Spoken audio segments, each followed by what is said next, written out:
ficar até às 17 horas, você pode ficar. E depois temos os dois cultos, 17h30 e 19h30. Estaremos aqui. Então você pode participar conosco. Se você não puder ficar o tempo todo, é claro, algumas pessoas não podem, na hora que terminar aqui, lá para as 11 horas, 11h30, você pode ir em casa, depois volta, passa o dia com a gente. Tá? Amanhã também, de 8 às 17, estaremos aqui o dia inteiro. E na terça-feira também, de 8 às 17. Gente, venha. Não tem nada que presta na televisão, não tem nada que ficar em casa à toa, parado. Venha para cá, venha orar, venha crescer, traga a sua Bíblia, né? Venha adorar o Senhor, venha buscar a sua santificação, né? Na presença do Senhor. Nesse momento, nós vamos convidar o professor Rafael, que é o meu tio, né? Quem não conhece ainda, esse jovem, e ele vai ministrar a palavra para nós nesse período. Bom dia, irmãos, a paz do Senhor. Nós tínhamos uma programação da escola dominical, mas nós vamos mudar o assunto, nós iríamos falar sobre missão. Eu estou aqui com a Bíblia da irmã Maria Auxiliadora, estava no banco aqui, aí peguei a Bíblia dela. A minha estava lá no carro, que eu ia usar o meio eletrônico, né? Muito bem. Gálatas, capítulo 5. Se puder colocar para mim aqui, Gálatas 5. Pode tirar a eclesiologia.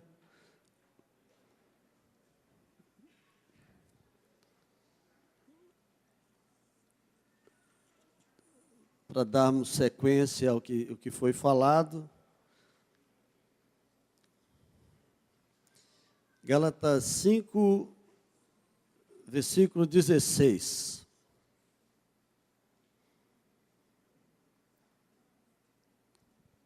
Gálatas, capítulo 5, versículo 16.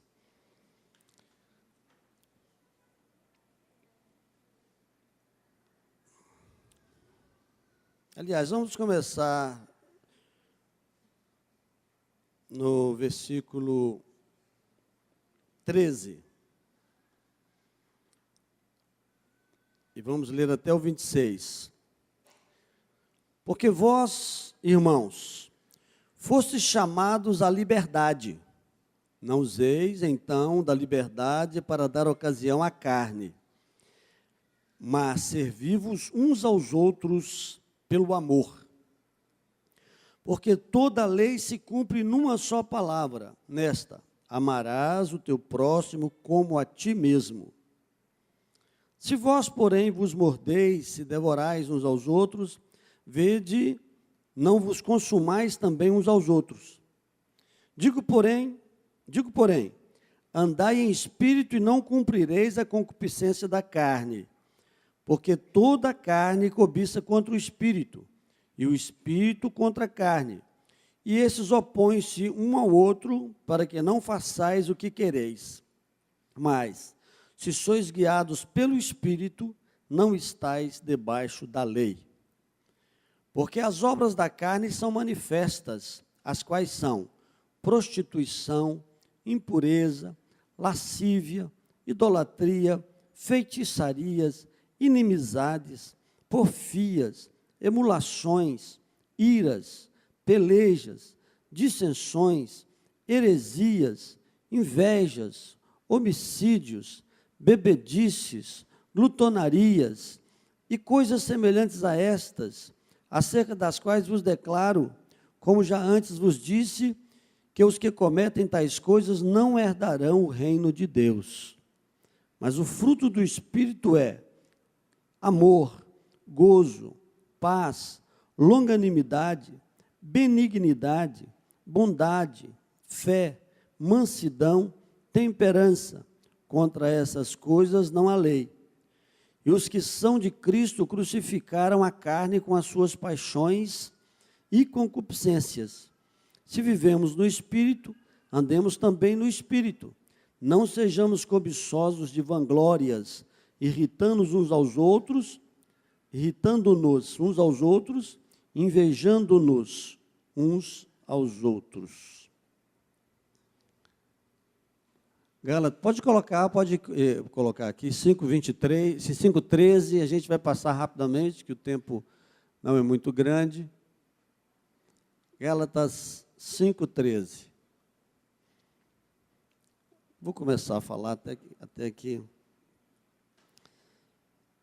Então, Paulo veio falar de que nós somos livres. Nós temos uma liberdade, muita coisa, e ele fala com isso em relação à lei, porque eles viviam debaixo daquela lei de Moisés.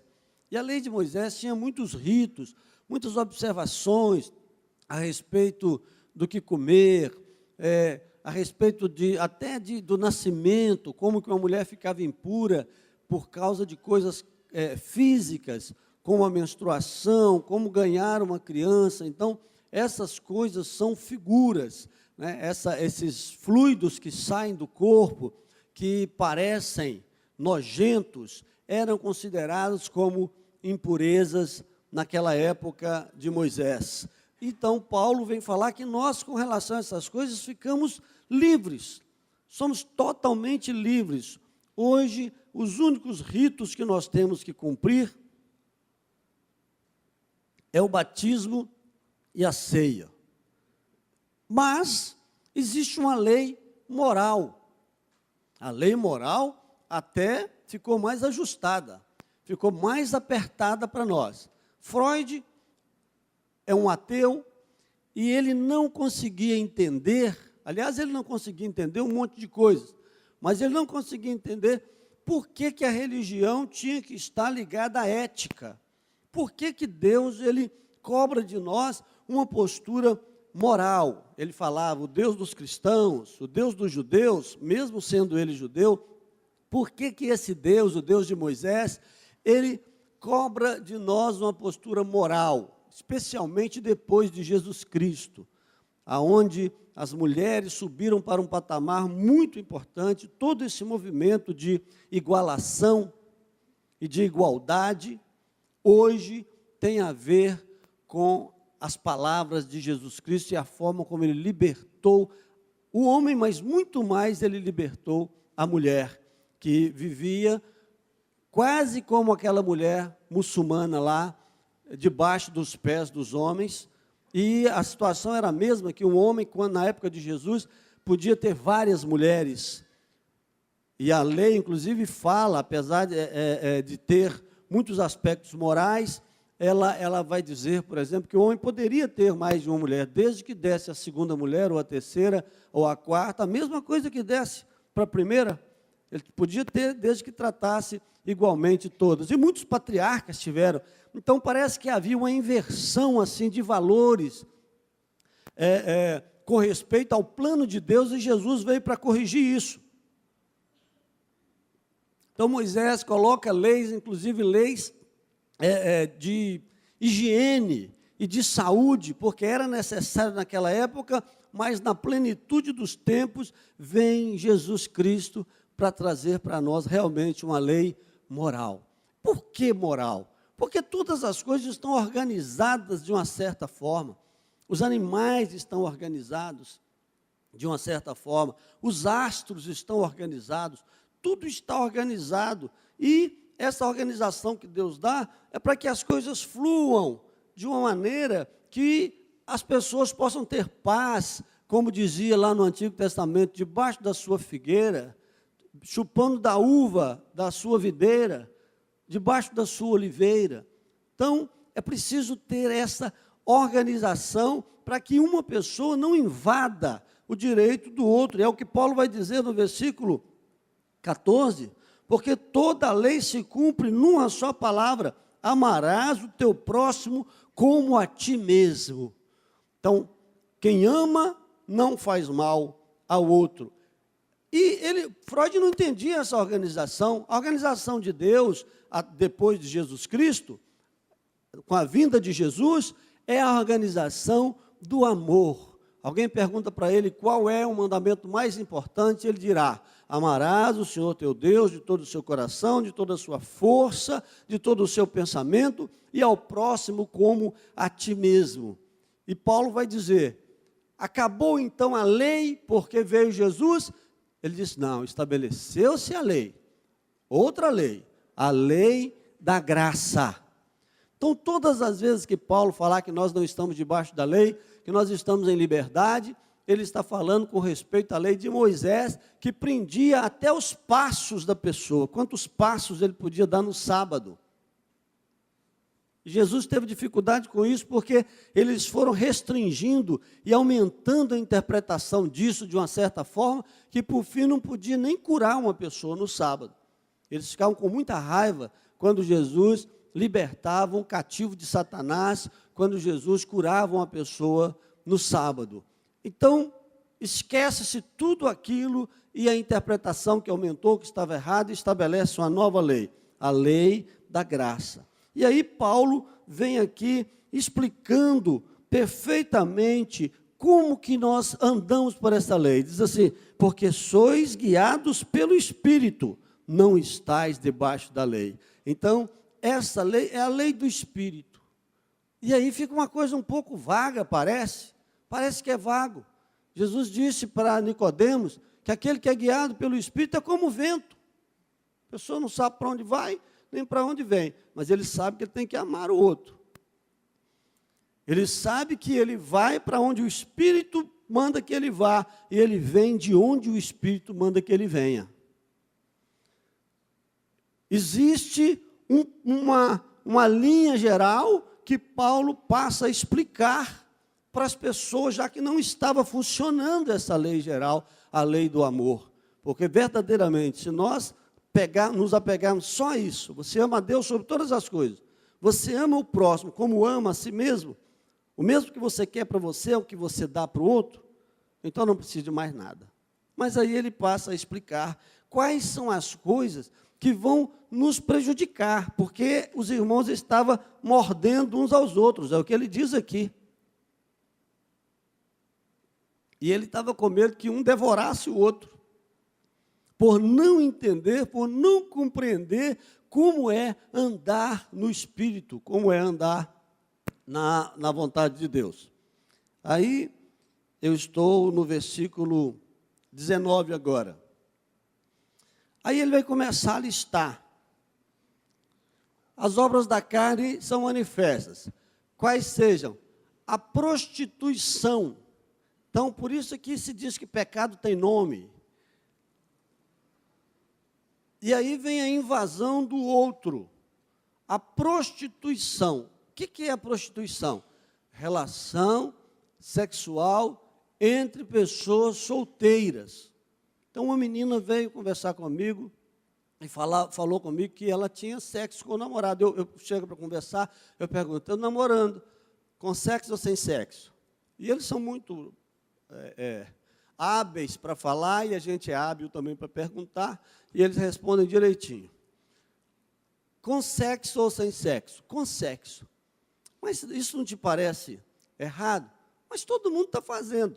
Tá, todo mundo está fazendo. Mas eu até quero saber se é certo ou se é errado, então vou te explicar. A palavra prostituição quer dizer sexo entre pessoas solteiras. Por quê? Em toda a Bíblia, desde o Antigo Testamento, e isso não mudou, Jesus não mudou isso, ele confirmou isso e reduziu isso a uma ética maior, porque a partir de Jesus, cada homem vai ter somente a sua mulher, inclusive não pode mandar essa mulher embora com carta de divórcio, por qualquer motivo, como era feito na época da lei. Então, a prostituição é a relação sexual entre duas pessoas solteiras. Isso desrespeita aos pais, desrespeita os pais da moça. Os pais mostram uma desorganização social, uma vez que essa pessoa, ela, às vezes, tem até direito de fazer isso na casa dos pais, mas ele vai procurar ambientes, lugares, vai causar um constrangimento nas pessoas, mesmo natural, mesmo aquele pai que fez isso. Na maioria das vezes não quer que faça isso com a sua filha. Há uma volta para essa especialização. O casamento é uma especialização na carne, mas ela é permitida. Antes, a minha tia dizia, comer a merenda antes do recreio. Aí a pessoa começa a comer aquela merenda antes do recreio, ainda não tem casa, não tem móveis, não disse isso para a sociedade, não fez uma coisa boa, não fez uma coisa pura, não fez uma coisa que agrada os pais, que agrada a Deus, que dá uma organização para o seu próprio corpo físico, para a sua alma, para o seu espírito. Então, e é isso que Freud não entendia. Por que tem que ter essa organização, né? Já que Deus é Deus e nós somos homens, nós não poderíamos ter uma liberdade, embora ele próprio fosse ético, porque ele era judeu. Mas eram coisas loucas assim que ele falava, e outras pessoas falaram e continuam falando, que você deveria viver essa vida constantemente assim, e o dia que achasse uma pessoa legal, casasse. Mas não está organizado assim na lei de Cristo, e nós estamos vendo que não está organizado. Então, prostituição, e lá no finalzinho ele vai dizer assim, quem pratica essas coisas não herdará a vida eterna. Quem pratica não herdará. Está vendo? A outra coisa, impureza. A palavra impureza é uma palavra geral, mesmo no original. O que seria impureza? Todos os seus pensamentos ligados a essas coisas não permitidas. Todas as suas palavras ligadas àquilo que não é permitido. Todos os seus atos acessórios, ligados às grandes coisas, ao grande pecado, ao pecadão, como diz a irmã Rosaura, ou ao pecado grave. Existe pecadão? Existe. Existe pecado grave? Existe. Deus chorou o pecado de Davi o tempo todo por vários profetas. O profeta dizia, em tudo isso não pecou Davi, a não ser no caso da mulher de Urias. Ele tomou a mulher do soldado e mandou matar o soldado. E Deus ficou muito triste, porque isso é um pecado muito grave, porque desorganiza as coisas da forma que Deus quer que elas fiquem organizadas. E essa organização gera bênção, e a desorganização gera maldição para a família, gera problema, gera maldição. É aquele filho que fica por aí, que ainda não tem casa, que fica na casa da avó, que fica na casa de não sei quem, que não se organizou, não se respeitou um ao outro. E aí a impureza vai estar ligada no pensamento, nas palavras e nos atos, a essas coisas impodidas, essas coisas que Deus não gostaria, ou não gosta, ou não quer que a gente faça. A lascívia é um desejo carnal descontrolado. O que é o desejo carnal descontrolado? Desejo de comer descontrolado. É lascívia. Da carne. Aliás, vou corrigir. Concupiscência, tá? Lascívia é uma especialização para o desejo sexual desordenado. Então, lascívia é o desejo, concupiscência é mais geral, é para tudo isso, daqui a pouco eu vou falar. Aliás, ele diz aqui no versículo anterior,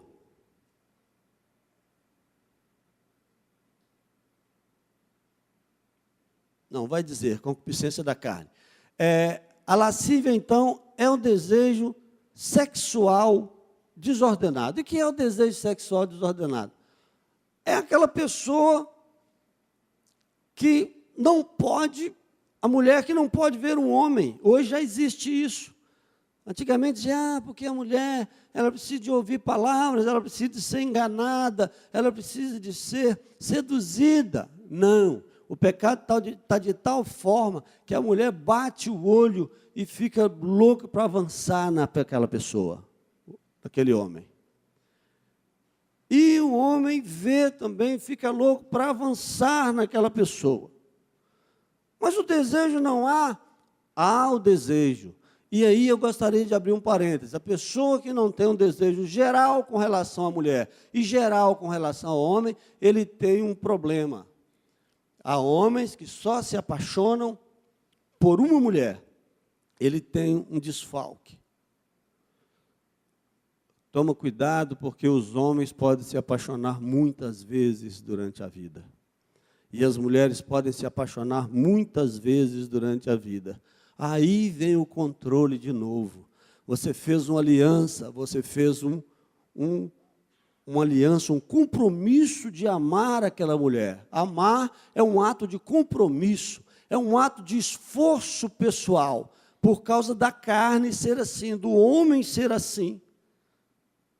Ele não tem um controle, ele tem uma tendência de olhar para a carne, e como diz o pastor Wagner, e a carne gritar carne. Às vezes a de lá não está gritando, mas a de cá está gritando. E às vezes é uma pessoa até doente, que está muito mal vestida, e às vezes nem tem sensibilidade, nem tem sensualidade, ela tem sexualidade. É uma pessoa extremamente sexy, extremamente doente do ponto de vista emocional, se traja muito mal e desperta a sexualidade do outro. Sexualidade pode despertar.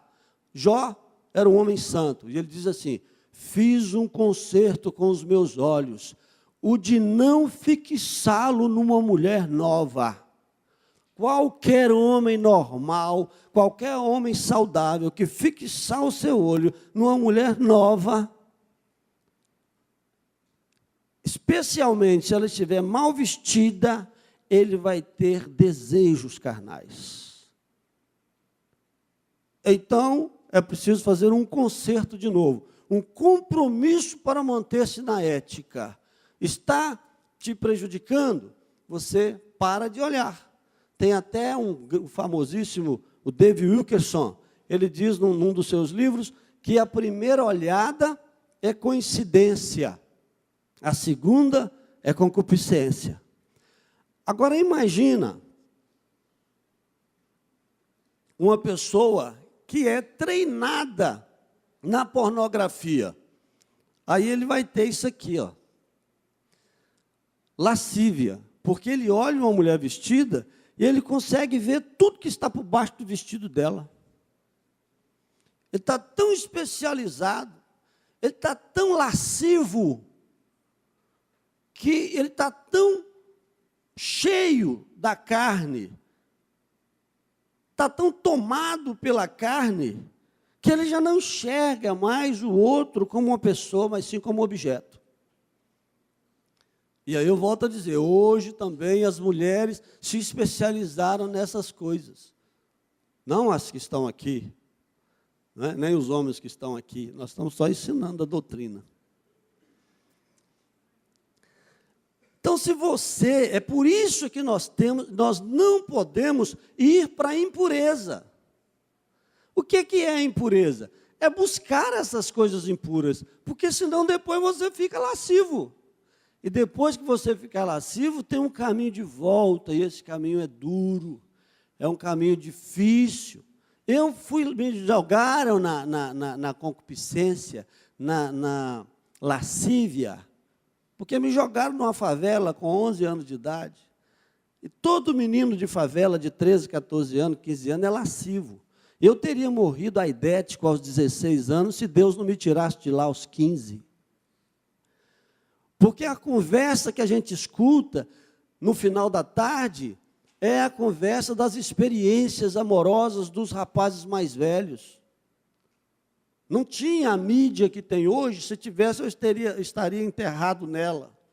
Haviam revistas pornográficas que esses rapazes de 18 anos que podiam comprar, comprava e levava para a gente ver. Então eu estou falando de um caminho de volta porque eu fiz o caminho de volta. Eu fiz o caminho de volta, de 15, 16 anos até 53. É um caminho duro, é um caminho difícil de se fazer, porque, especialmente quando você é muito novo e aprende essas coisas, porque aí você aprende com toda energia de um olho bom, um ouvido muito bom, um cérebro bom, muito melhor do que é hoje. Então, esse é o caminho da lascívia. A pessoa que está especializada, é como se ele fizesse assim, curso superior, mestrado e doutorado na carne, na sexualidade, né, na sensualidade, e aí ele sabe observar tudo.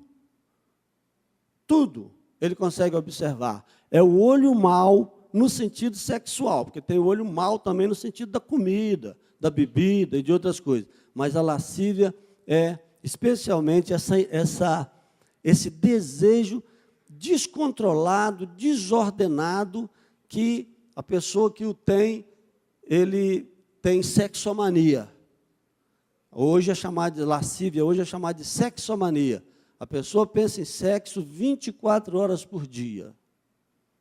Eu já pensei em sexo 24 horas por dia. Hoje eu não penso mais. Hoje eu tenho mais o que pensar. Então, se você pensa em sexo 24 horas por dia, você tem lascívia, você tem sexomania. E você precisa fazer um tratamento. O tratamento é feito com as coisas santas. É agora você começar a ler. Eu acho que é por isso que eu já li a Bíblia, estou falando 25 vezes.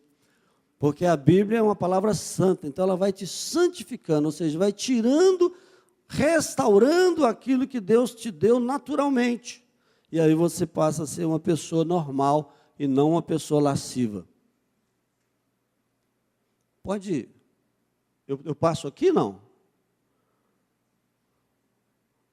Deixa eu ver se eu passo. Não, não passa não. Pode passar para o versículo 20, por favor. Sempre dando graças a Efésios. Passou para Efésios?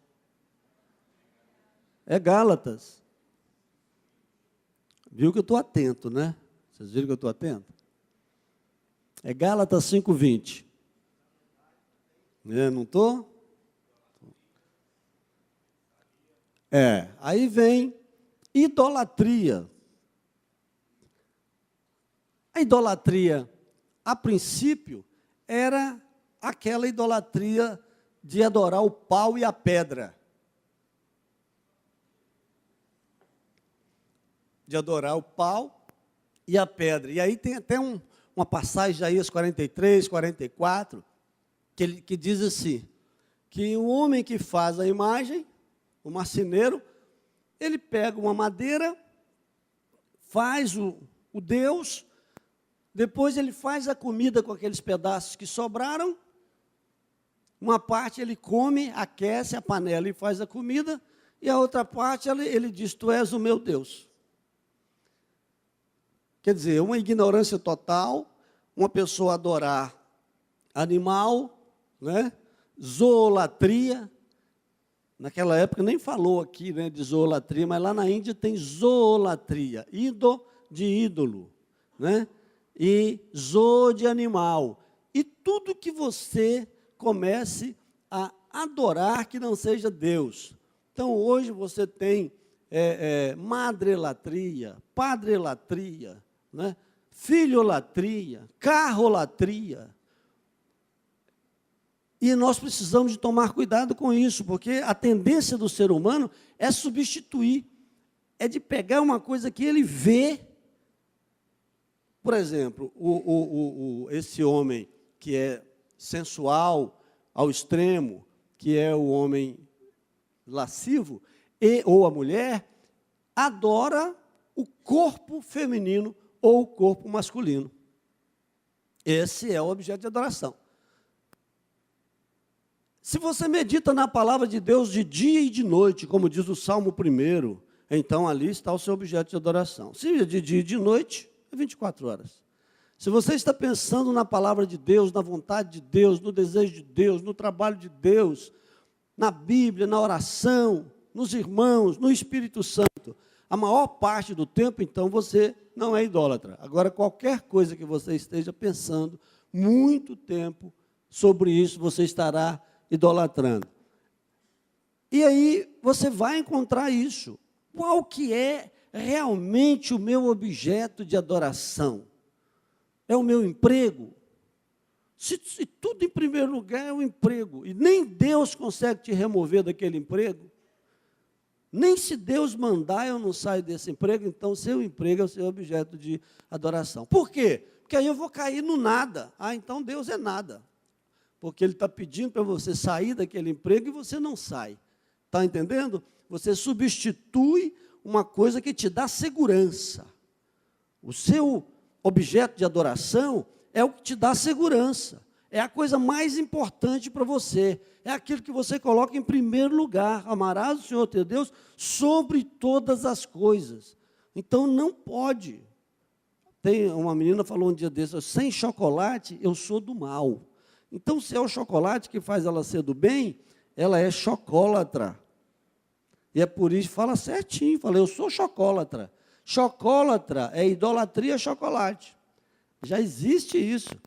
Mas existe, porque nós somos muito dados a nos fragilizar. Veja que os indianos adoram os macacos e fica aquela sujeira de cocô de macaco, aí vai aquele piedoso, paciente, servo do Deus macaco, limpar aquele cocô de macaco. É uma coisa que não é da nossa realidade, mas o ser humano é capaz de fazer isso, dependendo das maldições, da herança maldita, cultural que a pessoa recebeu, né, de pessoas que falaram em nome de Deus, mas que não tinham autorização, e vão nos colocando. A família, desde lá, o trisavô, o bisavô, o avô, o pai, traz para nós alguns ídolos, às vezes, e é aquilo que a gente valoriza, a gente não valoriza a Deus mais do que aquilo. Então, isso é idolatria. Feitiçaria é um trabalho para o mal do outro. É uma bobagem que o diabo se aproveita. A pessoa vai lá e pede a Exu, ou a um orixá, ou a uma outra coisa em outra cultura, e o diabo se aproveita, porque ele é o lado negativo da coisa e trabalha. Mas existe crente feiticeiro? Existe. Quando você fala assim, essa pessoa podia sair daqui agora e morrer e ir para o inferno.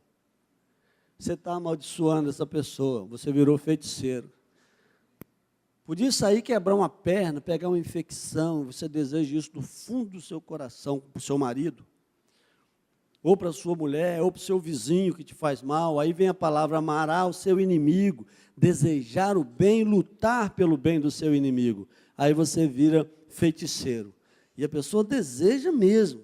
Assim, eu quero que aconteça um mal para você. No mesmo lugar que eu achei, às vezes a pessoa fala assim, você está assim, assado, por causa disso e disso. Às vezes o crente dá aquela exortação, até sem sabedoria, ele fala assim, no mesmo lugar que eu achei, você vai encontrar. Isso é maldição, feitiçaria. A ninguém amaldiçoeis. E isso acontece muito no meio de nós.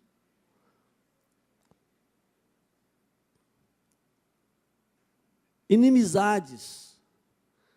A Bíblia fala, não se ponha, é pecado. Inimizade é um pecado que grave. A pessoa que cria inimigos, que faz inimigos, que mantém inimigos. A Bíblia nos diz para não se pôr o sol sobre a nossa ira. Conserta com o seu inimigo enquanto você vai andando com ele pelo caminho. Porque antes que ele te entregue à justiça, ao tribunal, e o tribunal te entrega ao juiz. Então, manter inimizades, nós não podemos ter inimigos, não da nossa parte. O inimigo existe, porque tem gente que não gosta de crente, por exemplo. Tem pessoas que gratuitamente não gostam. Às vezes não gosta do professor, porque ele não suporta repreensão, aí ele vai embora. Às vezes até abandona o curso e continua te odiando por muito tempo. Porque ele é do mal e você falou uma coisa do bem para ele, e coisa do bem não acorda com coisa do mal. Eu não sei se tenho algum aluno assim, não, mas deve ter. Depois de tantos alunos, deve ter algum que tem ódio de mim ainda. Porque os que ficam comigo, eles acabam me amando. Mandar levantar a mão aqui. Quem são meus alunos que me amam aqui? Não vou fazer isso, porque o pastor Wagner vai ficar com inveja. Então, E vou cair no pecado ainda, né?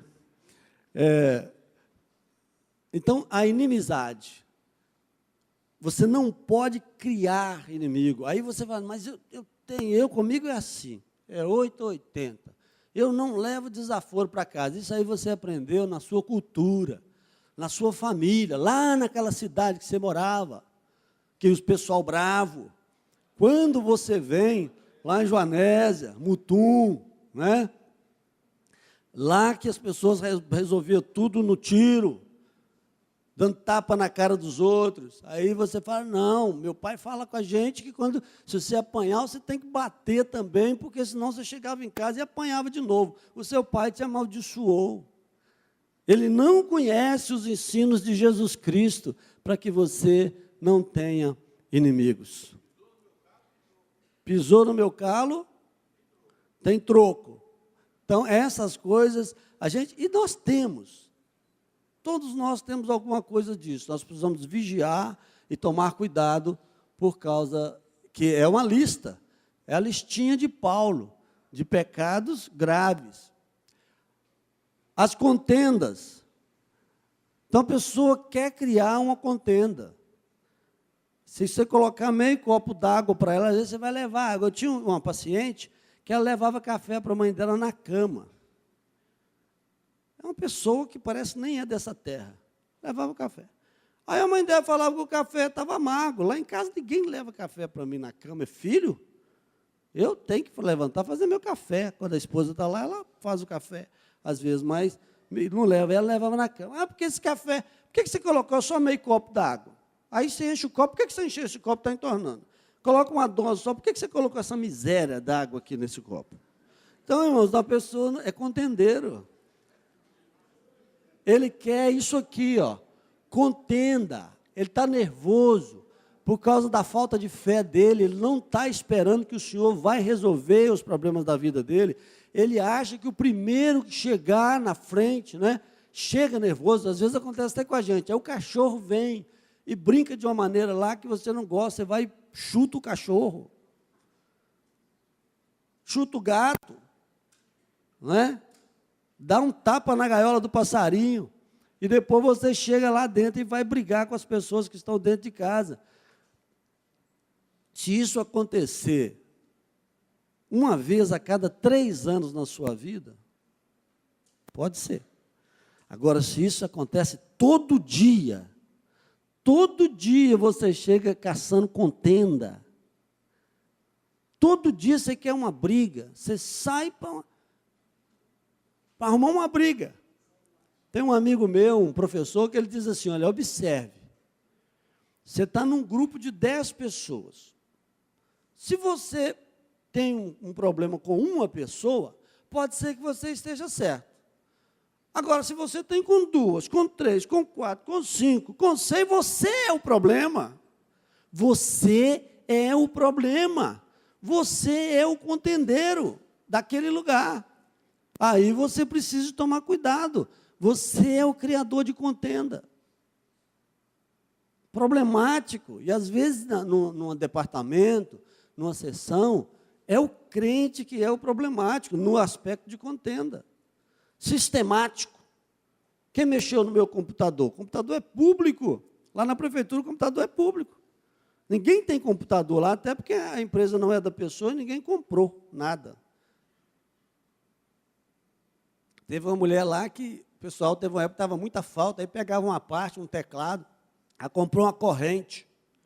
Comprou uma corrente, foi passando no computador, e passou no teclado, e amarrou a mesa e o pé da cadeira, que as cadeiras então andavam para todo lado. Tinha muito estagiário, aí amarrou aquilo tudo. Não era melhor escrever o nome, depois ir lá e pedir, voltar para o lugar? Tem época que fica difícil, no trabalho, na empresa, né? Aí chegou lá, está aquela corrente lá com um cadeadão grande. O chefe chegou e falou, o que é isso aqui? Aí foi pedir para a pessoa ir lá, pegar a chave e desamarrar aquelas coisas ali. Então, são pessoas difíceis. Está amarrado, está amarrado. Mas quem está precisando de ser desamarrado é o próprio contendeiro. É ele que precisa de ser desamarrado. Ciúmes. Tem ciúme não é só de pessoas, não. certo ciúme, que eu chamo até de cuidado, você tem com a sua mulher tem com você. É um cuidado, é um zelo. Agora, passou disso, já é ciúme. Mas tem ciúme de tudo, de tudo. Tem mulher, irmãos, tem ciúme de tudo. Se o homem ficar olhando aqui para esse óleo aqui,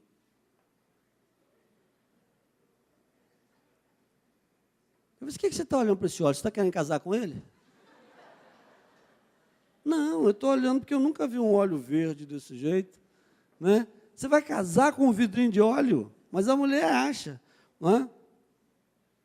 Ah, eu queria ser essa moto. Acabou de ganhar beijinho, abraço, né? Eu queria ser essa moto. Por quê? Porque você lisa tanto essa moto a hora que você está lavando ela. Lisa para lá, lisa para cá, já enxagou. Esse negócio pode ficar sujo. Mas se o camarada entrar lá dentro de casa também e for beijar ela de novo, você não acabou de me beijar agora, por que você está me beijando de novo? É uma insegurança que a pessoa tem, o ciúme. Ela está insegura no mundo. Insegura de quê? Insegura de que as pessoas não gostam dela. Insegura de que as outras pessoas têm preferência. Insegura de que as outras coisas têm preferência. Por quê? Maldição familiar. Porque essa pessoa lá dentro de casa, às vezes tinha uma irmã que tinha uma preferência. O pai preferiu e a mãe preferiu um irmão e não preferiu o outro. Essa pessoa fica assim, solta, só que ela vai crescendo e continua infantil. Vai crescendo e continua infantil. Continua insegura. E a palavra diz, se ela der lugar ao Espírito Santo, tá? A gente canta aquele corinho, você tem valor, o Espírito Santo se move em você. E você tem que acreditar, foi dito aqui, acredite que você tem valor para Deus. Ontem eu li, não importa se as pessoas te valorizem, mas se Deus te valorizar, isso já é muito importante. É o mais importante. E Deus te valoriza. Mas a pessoa continua dizendo, mesmo na igreja, porque de fora da igreja a gente nem fala. Ele continua inseguro a respeito do marido, a respeito do filho, depois a respeito do neto, a respeito das coisas. Então, tudo tem que ser melhor para compensar aquelas coisas, aquela maldição, aquela situação maldita que ela viveu na sua infância. Liberte-se disso. Ore a Deus, busque, porque o ciúme, ele vai causar problema. Tem pessoas que têm ciúme na igreja de púlpito. Tem ciúme do púlpito. Não, no meu púlpito só eu que prego, porque ele vai se sentir inferiorizado se outra pessoa vier aqui pregar. No ministério, lá na liderança dele, ele tem medo de que alguém assuma o seu lugar e ele perca aquele lugar onde ele foi colocado. E o ciúme é um problema seríssimo, porque amarra a vida da pessoa, amarra ministérios pastorais, amarra ministérios de ensino, ministério de louvor, ministério de tudo, e trabalhos, e a pessoa não consegue crescer, porque, por fim, as pessoas ao redor dela vai ver que ela é uma pessoa problemática, uma pessoa ciumenta, e ela vai causar um problema. Aí você não tem nem como falar de amar o próximo como a si mesmo, porque a pessoa não ama a si mesmo. O ciumento não ama a si mesmo, então ele não tem como amar o outro. Ira. O que você mais escuta aí no meio dos jovens aí do mundo é irado. Como é que ficou sua moto? Irada. E o seu carro? Irado. E o tênis? Irado. Tudo é irado. Parece que irado é uma coisa... Aí faz aquele esporte radical, né? Aí sobe e vai, o jipe vira em cima dele, e ele sai de lá de baixo todo esfolado. E aí, aconteceu alguma coisa? Irado. Está tudo irado. Foi irado. E se tivesse morrido sem salvação? Seria irado também? Aí ele ia experimentar a ira de Deus. É Deus que ia ficar irado. A ira acontece, existe na nossa vida, mas nós temos que dar um espaço à ira. Você tem direito de ficar com raiva? A ira já é uma coisa mais forte do que a raiva. Você fica com raiva da injustiça, Você chega num lugar, por exemplo, tem um rapaz forte batendo num velhinho. Você vai ficar irado. Mas você tem que buscar meios de resolver isso.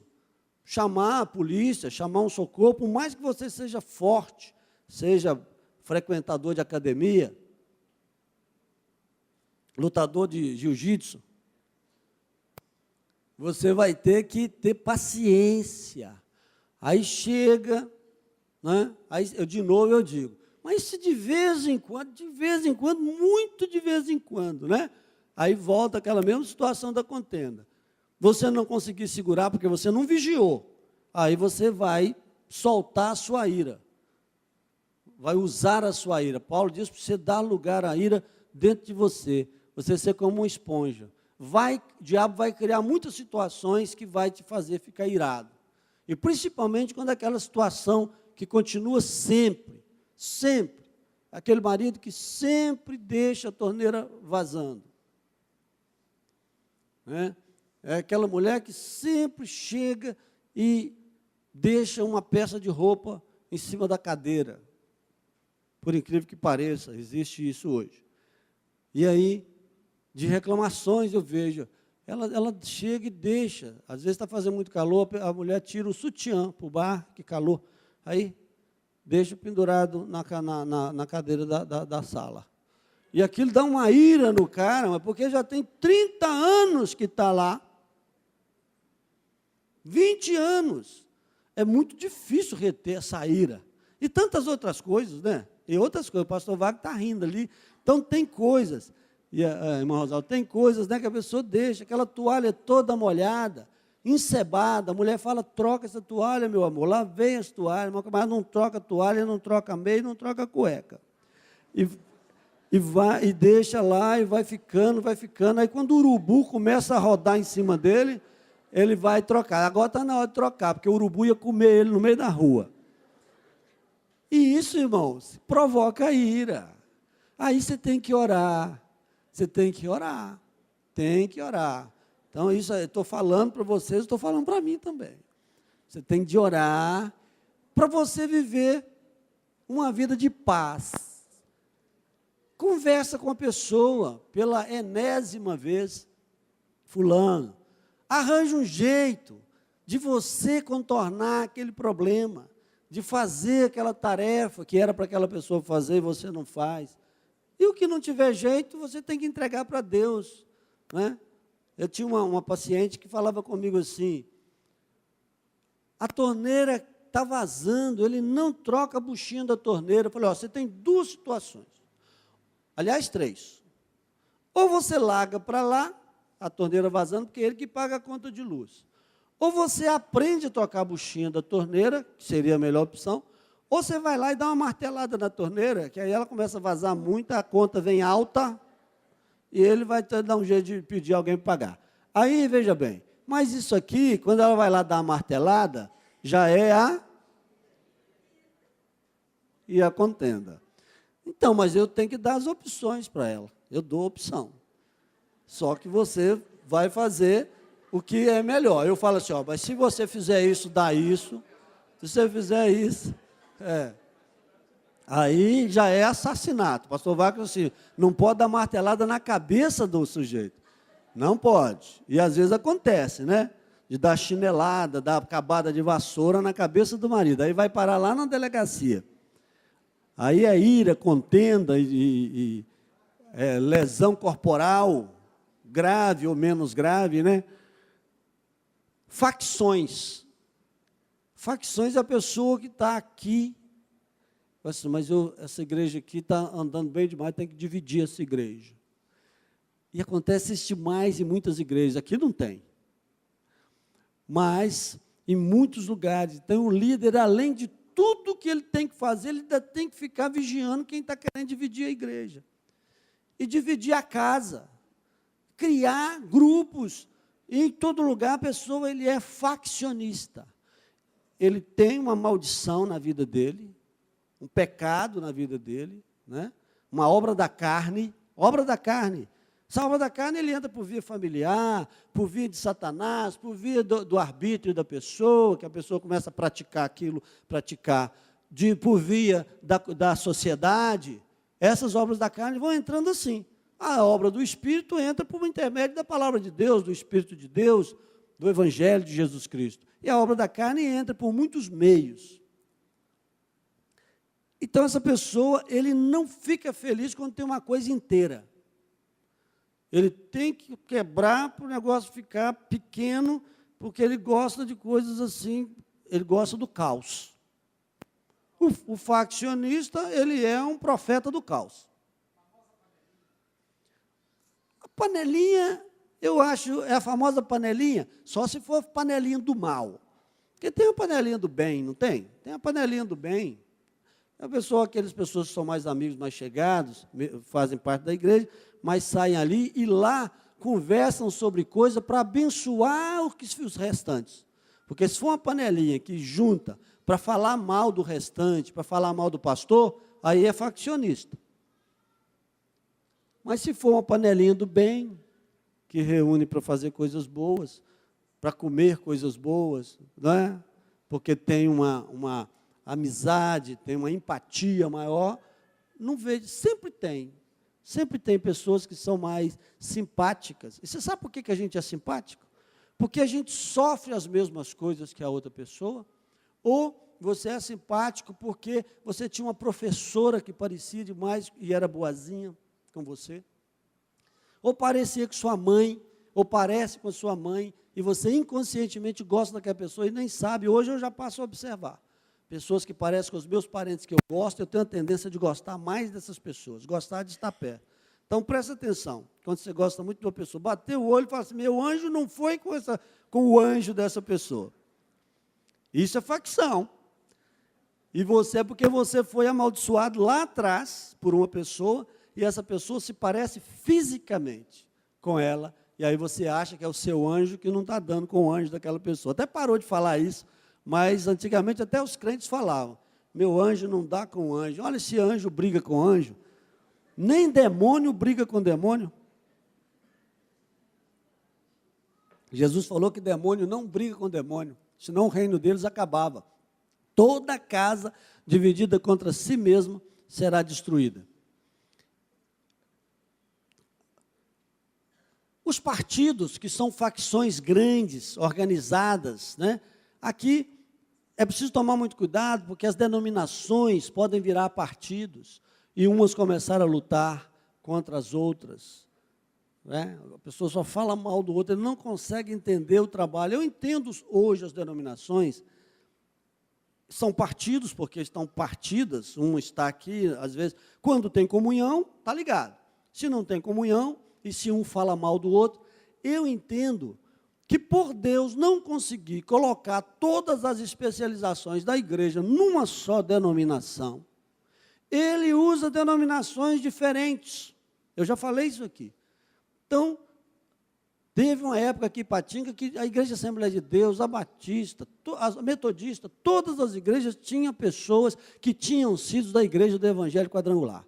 Hoje, tem muitas igrejas que têm pessoas da Igreja Mundial. Tem muitas igrejas que têm pessoas da Igreja Universal do Reino de Deus. Essas igrejas que são evangelísticas, que são de frente, com todas as dificuldades e erros que elas têm, porque também nós temos, elas estão falando do Evangelho, e essas pessoas, estando lá por algum motivo, elas saem e vão para as outras igrejas que não evangelizam na mesma proporção. Agora, o que o líder está fazendo? Aí é um problema dele com Deus, se ele não está se afastando. Nós vamos estudar aqui na eclesiologia de igrejas falsas, igrejas menos puras e igrejas mais puras. A igreja precisa ser mais pura no aspecto da santidade.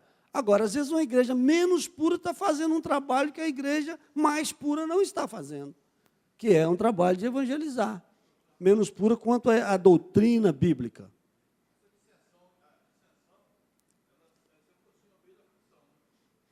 A dissensão, ela se aproxima bem da contenda, né? Aí teria que ver a palavra no grego, para a gente ver, assim, uma diferença muito pequenininha. Dissensão é mais a pessoa não concordar com o outro. Contenda é brigar. A dissensão é quando você não concorda. Você concorda com isso, fulano? Não, não concordo. Você concorda com isso? Então, não, também não concordo. Você vai para uma reunião com a pessoa, ele nunca concorda com nada. Pequenas divisões.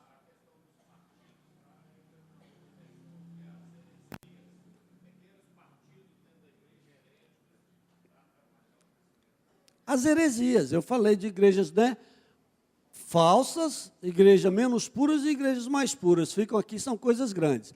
Agora, as dissensões é a discordância mesmo, discordância. Uma igreja que você está, que toda hora que reúne, não se concorda, ou uma pessoa nunca concorda com as coisas que se coloca, não concorda com nada porque não quer fazer nada. Isso são obras da carne. Não vai dar para a gente ir mais adiante, mas eu já estou feliz com isso aqui. Eu vou voltar a palavra para o pastor. Terminei? Tem certeza?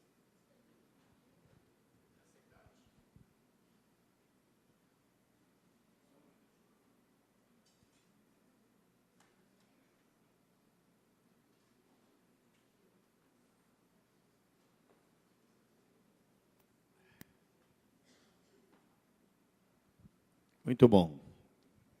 Deus abençoe. É bom nós conhecermos, passo a passo. As obras da carne são conhecidas e são descritas, mas são só essas. Não tem mais, né? Porque hoje tem muitas obras da carne, hoje modernas, inventadas, né? O mundo vai modernizando a prática do pecado, né? Paulo não ia escrever aqui, ó, você ficar na internet, né, na pornografia e tudo, pode estar contida nisso aqui que eu já disse, né? Mas tem os avanços da modernidade do pecado e das obras da carne. Para isso o cristão tem que entender que se ele vai andar em espírito, ele não vai satisfazer a obra da carne. A carne está gritando, né?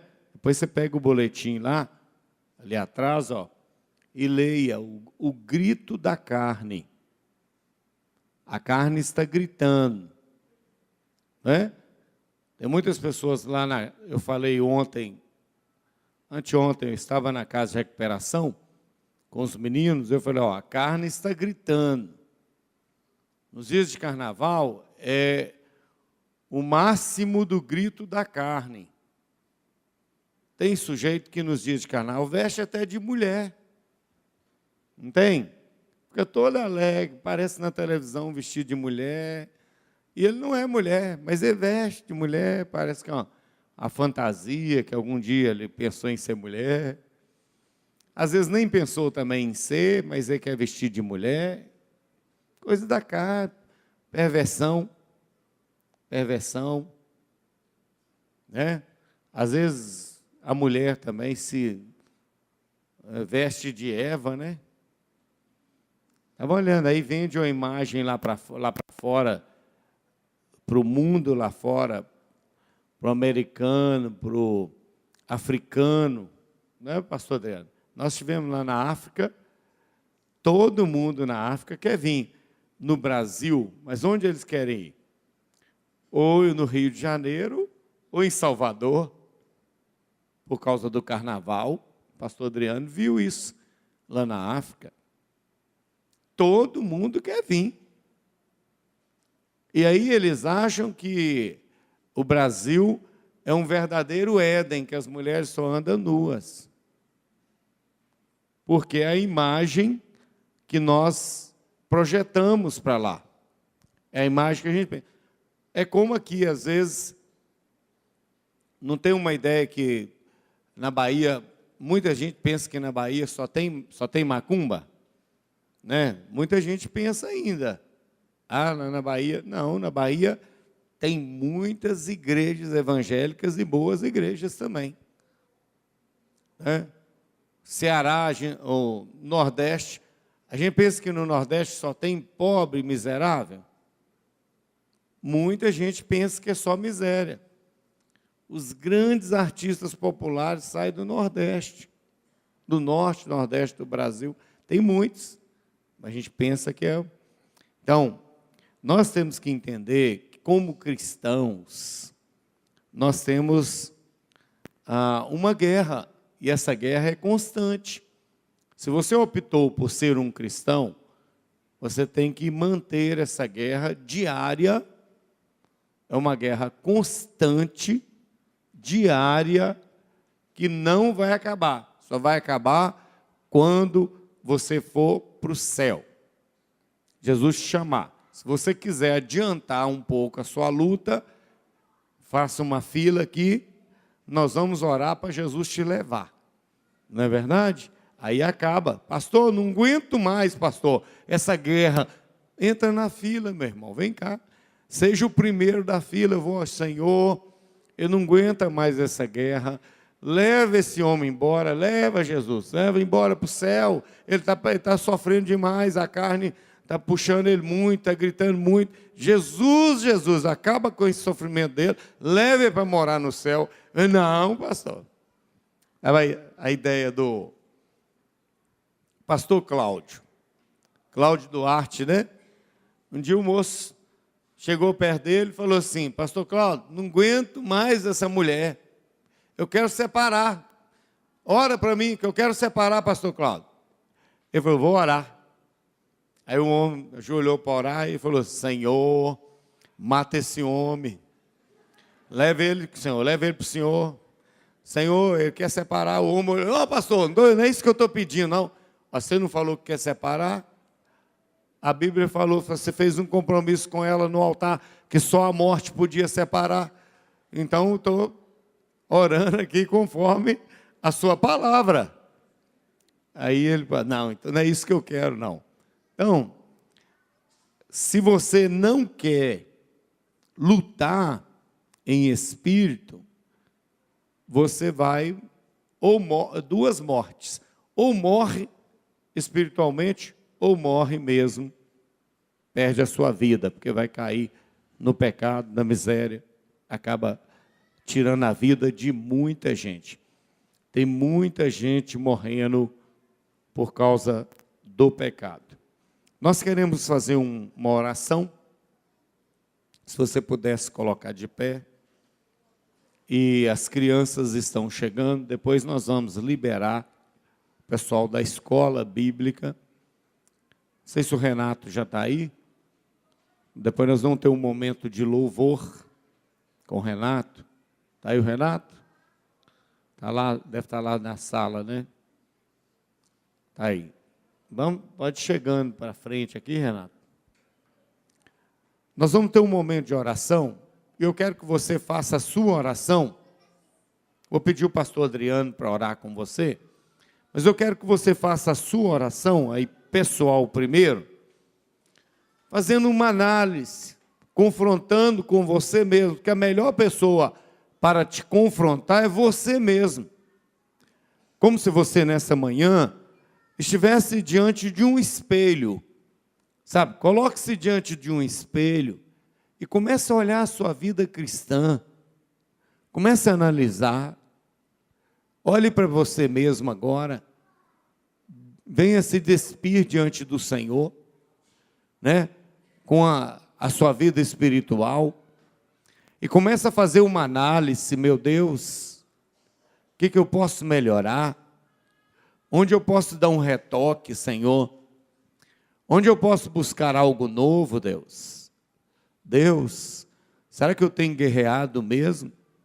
Ou minha carne ainda grita alto? Será que a minha carne está gritando mais alto do que o meu espírito, Senhor, em algum lugar da minha vida?